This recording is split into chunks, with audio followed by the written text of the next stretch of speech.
आजकल के मॉडर्न भाग-दौड़ की ज़िंदगी में डिप्रेशन, एंग्जाइटी, स्ट्रेस ये शब्द हमें अक्सर सुनने को मिल जाते हैं और ये वो शब्द हैं जो सुनने में तो बहुत हल्के से लगते हैं कि क्या हो गया डिप्रेशन, लेकिन जो इंसान इन सब चीज़ों को झेलता है उसे पता है कि ज़िंदगी कैसे दूभर होती है।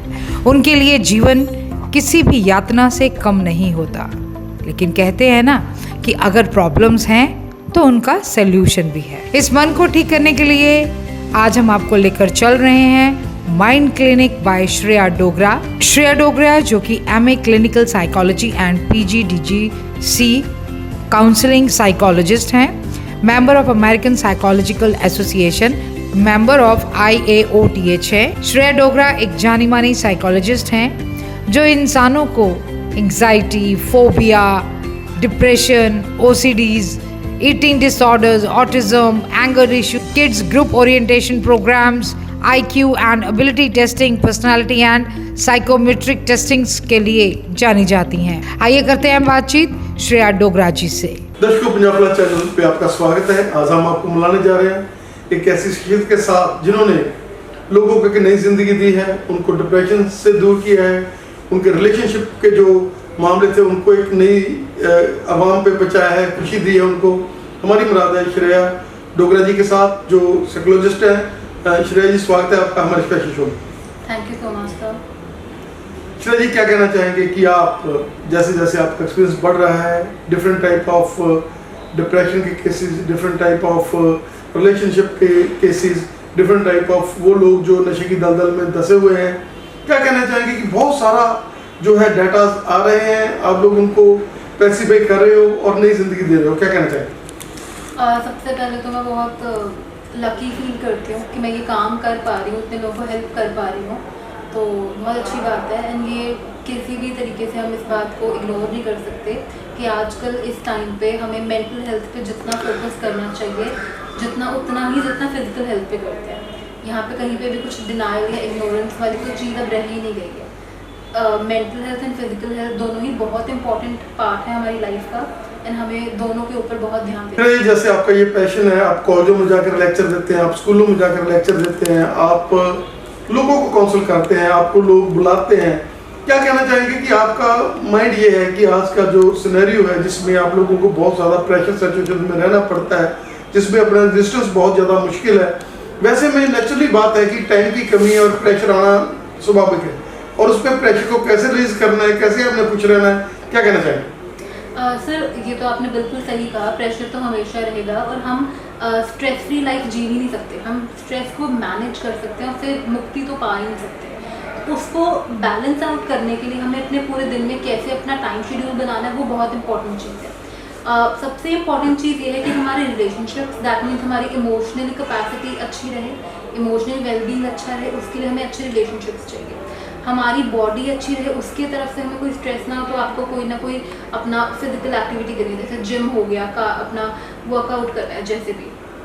उसके अलावा ये सब चीज़ें तो इम्पॉर्टेंट है ही, but the most important thing is कि आप खुद के साथ कितना टाइम स्पेंड कर रहे हो। अगर आप पूरे दिन में 10 लोगों की बातें सुन रहे हो और वो चीज़ें आपको इफेक्ट कर रही हैं, आप कब अपने साथ बैठकर वो चीज़ों को एनालाइज करते हो कि इज़ दैट एक्चुअली ट्रू और ये सिर्फ मेरे दिल का या दिमाग का वहम है, तो ये हम कितना कर रहे हैं, ये भी बहुत इंपॉर्टेंट है। तो मैं तो हमेशा यही कहूँगी, एक बैलेंस लाइफ और मी टाइम ये बहुत इंपॉर्टेंट फैक्टर है अपनी मेंटल हेल्थ को सेम रखने के लिए। जैसे आपने रिलेशनशिप की बात कही, क्या कहना चाहेंगे कि पहले का ज़माना था जब हम टीवी पे चित्रहार देखते थे, टीवी पे हफ्ते के बाद पिक्चर देखते थे, हमें क्यूरियोसिटी होती थी चीज़ों की, लेकिन आजकल हमारे मोबाइलों ने हर चीज़ हमें परोस दी है और उसके साथ हमारा जो इंटरेस्ट का लेवल है वो ख़त्म हो चुका है। हमें चीज़ों को हम लोग बहुत तेज़ी से करना चाहते हैं और वो ही तेज़ हमारा दिमाग चलने लग गया।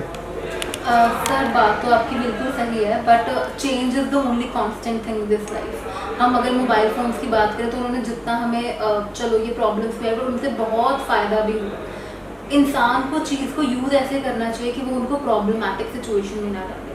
इवन अगर हमारे पास मोबाइल फ़ोन 24/7 भी है, रात के 10 बजे या 11 बजे के बाद या जब आपको लगता है कि अब आपको आपकी फैमिली के साथ टाइम स्पेंड करना है, सोशल मीडिया पे ना रहकर एक्चुअली अपनी लाइफ को जीना है, तो ये हमारे पे खुद में कंट्रोल होना चाहिए कि वी शुड नो कि कब हमने स्क्रोलिंग बंद करके जीना शुरू करना है।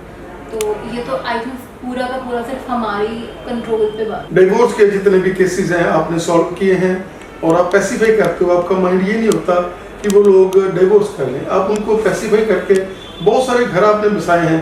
क्या कहना चाहेंगे कि आप उनको इमोशनल के ऊपर, उनके रिलेशंस के ऊपर जब बात करते हैं, जब उनको समझाते हैं कि भाई प्रेशर है, आज का ज़माना है, ऐसे नहीं है कि हर बार आपको वही स्वाद मिले, वही मज़े मिले आपको और वही खुशी मिले, क्योंकि प्रेशर सिचुएशन है आज की।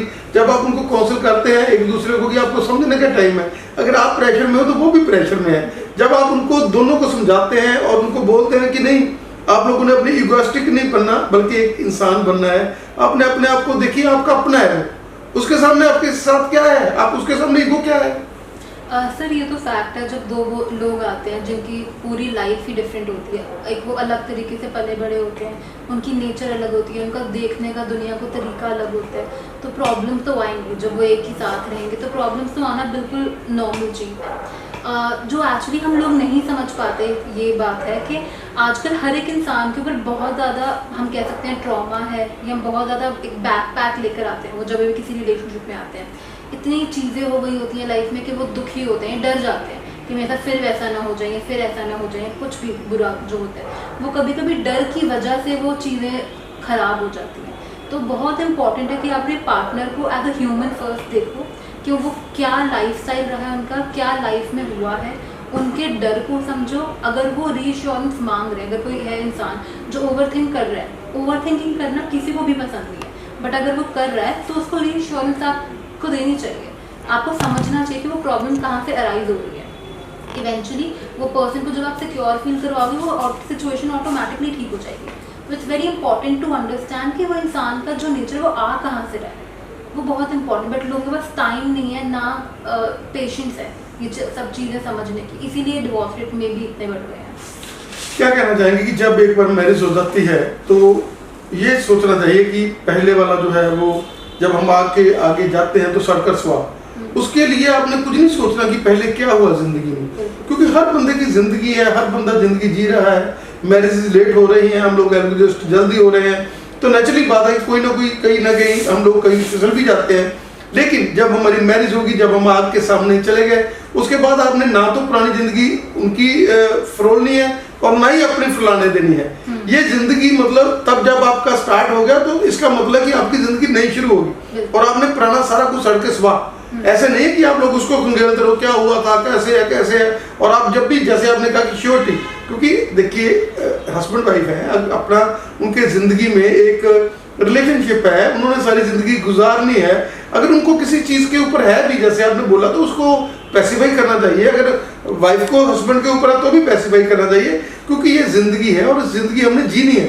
अगर आप ये चाहते हो कि हमने जीनी है, क्योंकि अगर आगे भी जाओगे आप तो वो भी ऐसी हालात मिलेंगे। ये तो है नहीं कि आगे जाकर आपको कोई और स्मूथ मिल जाएगा। बिल्कुल सही बात बोली आपने। But at the same time emotional wellbeing के लिए आपको किसी के साथ ओपन अप होना पड़ेगा। ऐसा तो नहीं हो सकता कि मैं अपनी 25-26 साल की लाइफ भूल के एक दिन अचानक से बिल्कुल नॉर्मल हो जाऊँ। तो मे बी हमें वो इंसान के बारे में नहीं सोचना, हमें सिचुएशंस के बारे में बात करनी है कि मैं इस तरह बिहेव करती हूँ बिकॉज उस टाइम पे ये चीज़ हुई थी, मैं ठीक होना चाहती हूँ और मुझे ऐसे आपका सपोर्ट चाहिए। ओपनली कम्युनिकेट करना बहुत इंपॉर्टेंट है। आजकल लोग कम्युनिकेट नहीं करते हैं, शट डाउन हो जाते हैं, चुप हो जाते हैं। लोगों का कम्युनिकेशन स्टाइल ही है कि वो बात करना पसंद नहीं करते। आई थिंक वो चीज़ पे लोगों को काम करना चाहिए। श्रेया जी, फॉरेन की बहुत बड़ी लिस्ट है आपके साथ, वो ऑनलाइन आपसे काउंसलिंग लेते हैं, क्या कहना चाहेंगे कि वो चेन बन चुकी है, एक आपके साथ लोग जुड़ता है, वो आगे चेन बना रहा है। अब आज हम बात कर रहे हैं कनाडा की बात कर लें, अमेरिका की बात कर लें, ऑस्ट्रेलिया की बात कर लें, तो बहुत सारे लोग आपसे जुड़ चुके हैं और आप ऑनलाइन काउंसलिंग भी करते हैं। हाँ जी, मैं ऑनलाइन काउंसलिंग करती हूँ। मेरे पास कुछ पेशेंट्स भी हैं बाहर के, तो उनकी काउंसलिंग सेशंस में लेती हूँ। और यही कहा ना कि जब आप वो एक बंदा थोड़ा सा रिलैक्स फील करता है, फिर वो आगे बता रहा है और आपकी चेन बन रही है, आप ऐड और इन चीज़ों से बहुत दूर हैं। आपका तो ऐड है, आपका पेशेंट, आपका वो इंसान जिसको आप ठीक कर कह सकते हैं, क्योंकि अभी तक आज मैंने कोई एडवर्टाइजमेंट पे ज़्यादा ध्यान नहीं दिया। अब मैं ट्राई करूँगी देने की। बाकी हाँ, पेशेंट्स हमारे आई थिंक वो सबसे बड़ी एडवर्टाइजमेंट है जब लोग हमसे ठीक होकर जाते हैं और वो आगे लोगों को बताते हैं, क्योंकि प्रॉब्लम ऐसी सबको होती है। ऐसा आई थिंक साइकोलॉजी में या साइकेट्री में हम कह सकते हैं कि सभी हमारे पेशेंट्स हैं। लाइक सबको कभी ना कभी मूड स्विंग्स या अपने आप को अंडरस्टैंड करने की ज़रूरत है, अपने अटैचमेंट स्टाइल समझने की ज़रूरत है, अपनी इनसिक्योरिटीज़ समझने की ज़रूरत है। वो बिहेव ऐसे करते हैं तो क्यों करते हैं, अपने आप को समझने की सबको ज़रूरत है। तो अकॉर्डिंग टू मी थेरेपी तो सबको लेनी चाहिए। इवन अगर आपको एज इन कोई प्रॉब्लम अभी फेस नहीं हो रही, फिर भी to understand yourself better आपको थेरेपी लेनी चाहिए। श्रेया जी, पहले लोग डिप्रेशन को छुपाते थे, आजकल थोड़ा ओपन हुए हैं। पहले ये चीज़ें बिल्कुल नहीं थी। जैसे बच्चे जन्मने के बाद भी एक डिप्रेशन होता है जो पार्शियल होता है, कहीं उनको थोड़ा सा ज़्यादा हो जाता है, और वो तो एक नेचुरल फिनोमेनन है। और आप जब उनसे काउंसलिंग करते हैं, बताते हैं उनको कि भाई ये तो तेरे हार्मोन चेंज हुए हैं और वो वाली चीज़ रहेगी नहीं, जब बच्चा हो जाएगा तो वो प्यार और वो चीज़ें तो कम होनी है। तो जैसे आप उनको काउंसल करते हैं तो वो भी आप एक बढ़िया जो है सेवा दे रहे हो उन लोगों के लिए जो डिप्रेशन में। बिल्कुल सर, यही हम कर रहे हैं। हम ट्राई करें लोगों को उनके जो भी लाइफ में चेंजेस आ रहे हैं उनसे अडेप्ट करने में हेल्प करने की ट्राई कर रहे हैं।